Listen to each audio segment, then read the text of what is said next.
আগের দিন তোমাদের পড়িয়েছিলাম আমাজনের জঙ্গলে। আমাজনের জঙ্গল থেকে প্রশ্ন আনসারও লিখতে দিয়েছিলাম।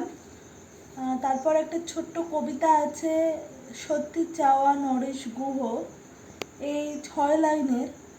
এটা তোমরা মুখস্থ করবে নিজেরা, একদম সহজ কবিতা, অনুশীলনীয় নেই, এটা পড়ে তোমরা মুখস্থ করবে। এরপরে তোমাদের আজকে পড়াবো যেটা, সেটা কাজী নজরুল ইসলামের লেখা আমি সাগর পাড়ি দেব। খুব সুন্দর কবিতা, বিদ্রোহী কবি কাজী নজরুল ইসলামের লেখা আমি সাগর পাড়ি দেব। আমি পুরো কবিতাটাই তোমাদের একটু বুঝিয়ে দেওয়ার চেষ্টা করছি, আর তার সাথে অনুশীলনীগুলো আমি বলে দেব, তোমরা বাড়িতে নিজেরা কিছু করবে।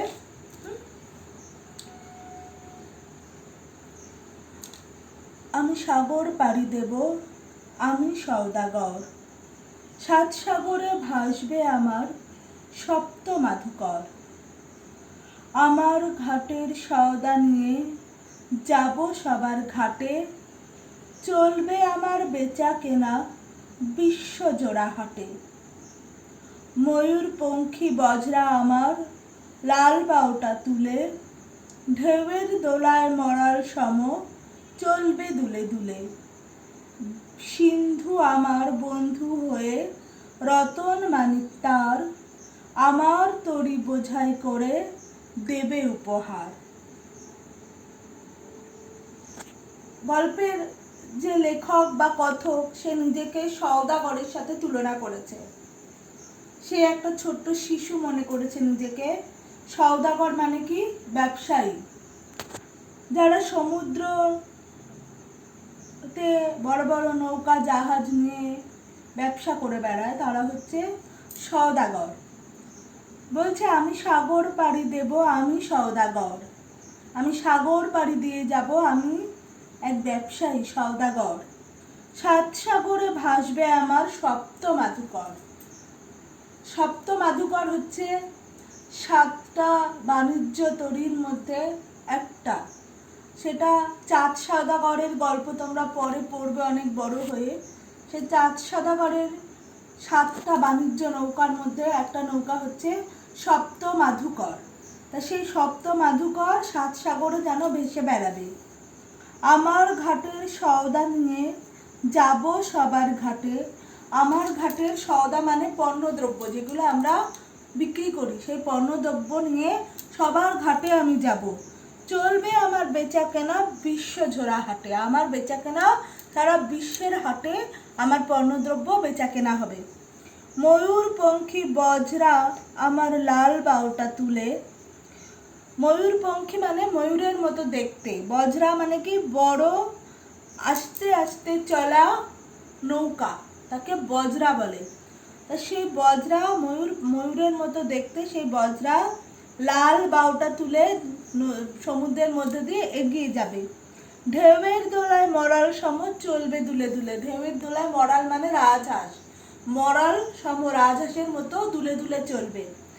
সিন্ধু আমার বন্ধু হয়ে রতন মানিক তার, আমার তরি বোঝাই করে দেবে উপহার। সিন্ধু মানে কি? সমুদ্র। সিন্ধু যেন আমার বন্ধু হয়ে তার যে সম্পদ, মানিক রতন যেসব আছে, মণিমাণিক্য, সেগুলো আমার তরি মানে কি? আমার নৌকা বোঝাই করে আমাকে উপহার দেবে। দ্বীপে দ্বীপে আমার আশায় রাখবে পেতে থানা। দ্বীপে দ্বীপে আমি যাব এই আশা করে সবাই ঘাটি গেড়ে থাকবে। শুক্তি দেবে মুক্তমালা আমারে নজরানা। শুক্তি কি? শুক্তি মানে হচ্ছে ঝিনুক। ঝিনুকের মধ্যেই তো মুক্ত থাকে। তাই শুক্তি আমাকে উপঢৌকন মানে আমাকে উপহার হিসাবে কি দেবে? সেই ঝিনুক আমাকে মুক্তমালা উপহার দেবে। চারপাশে মোর গাংচিলেরা করবে এসে ভিড়, হাতছানিতে ডাকবে আমায় নতুন দেশের তীর। তা আমার চারপাশেরা গাংচিলেরা এসে ভিড় জমাবে এবং নতুন নতুন দেশের তীর যেন আমাকে হাতছানি দিয়ে ডাকবে। আসবে হাঙর কুমির তিমি, কে করে তার ভয়? বলবো ওরে ভয় পায় যে, এ সে ছেলেই নয়। আমি কুমির তিমি কিছুকেই ভয় পাইব না। আমি সেই ছেলেই নই যে কুমির তিমি হাঙর এদেরকে আমি ভয় পাবো। সপ্তসাগর রাজ্য আমার, আমি বণিক বীর, খাজনা যোগায় রাজ্যে আমার হাজার নদীর তীর। সপ্তসাগর আমার রাজ্য, আমি ব্যবসায়ী বীর। বণিক মানে কি? ব্যবসায়ী। আমি এক ব্যবসায়ী বীর। খাজনা যোগায় রাজ্যে আমার হাজার নদীর তীর। আমার রাজ্যে হাজার নদী আছে, তারা আমার খাজনা যোগায়। খাজনা মানে কর বা রাজস্ব। ভয় করি না তোদের দুটো দন্ত নখর দেখে, জলদস্যু তোদের তরে পাহারা গেলাম রেখে। তাহলে আমি তোদের এই দাঁত নখ দেখে ভয় পাই না। কাদের? কুমির, হাঙর, তিমি, এদের দাঁত নখ দেখে আমি ভয় পাই না। জলদস্যু, জলদস্যু বলে তাদেরকে তুলনা করছে। জলদস্যু মানে কি? জলের ডাকাত। তাই জলদস্যুর সাথে তুলনা করছে। কুমির তিমিকে বলছে জলদস্যু তোদের তরে পাহারা গেলাম রেখে। সিন্ধু গাজী মোল্লা মাঝি নৌসেনা ওই জেলে, বর্ষা দিয়ে বিধবে তারা রাজ্যে আমার এলে। বলছে সিন্ধু গাজী মোল্লা মাঝি নৌসেনা জেলে সব তোদের জন্য রেখে গেলাম। আমার রাজ্যে এলেই তারা বর্ষা দিয়ে তোদের বিধে দেবে, মেরে ফেলবে। দেশে দেশে দেয়াল গাথা রাখবো না কো আর, বন্যা এনে ভাঙবো বিভেদ করবো একাকার।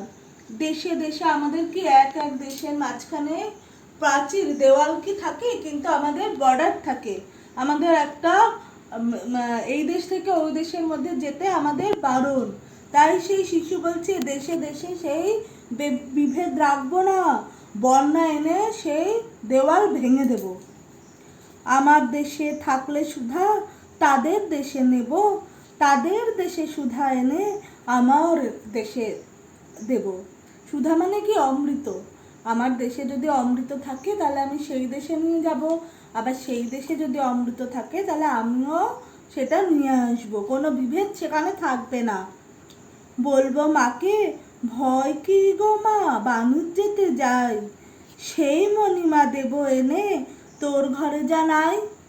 মাকে বলবো ভয় কিসের মা, আমি তো বাণিজ্য করতে যাচ্ছি, তোর ঘরে যে মণিমাণিক্য নেই আমি তা তোকে এনে দেব। দুঃখিনী তুই তাই তো মায়ে দুঃখ ঘুচাবো আজ, জগৎ জুড়ে সুখ কুড়াবো ডাকবো মায়ের লাজ। বলছে তুই যে দুঃখিনী, তোকে আমি তোর সমস্ত কষ্ট আমি ঘুচিয়ে দেব, জগৎ থেকে সুখ কুড়িয়ে নিয়ে আসবো, সমস্ত লজ্জা ফেলে রেখে আমি তোর জন্য জগৎ থেকে সুখ কুড়িয়ে নিয়ে আসবো। লাল জহরত পান্না চুনি মুক্তামালা আনি, আমি হব রাজার কুমার, মা হবে রাজরানী।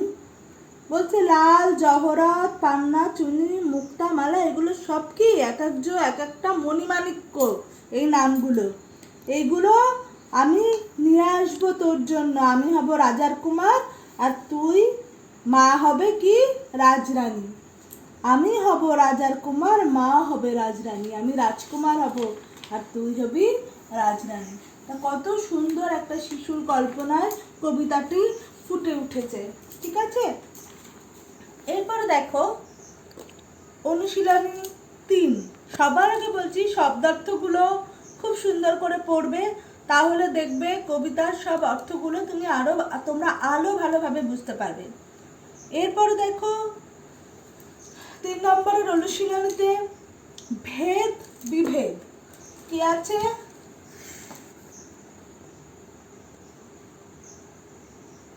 ভেদ শব্দটা এর আগে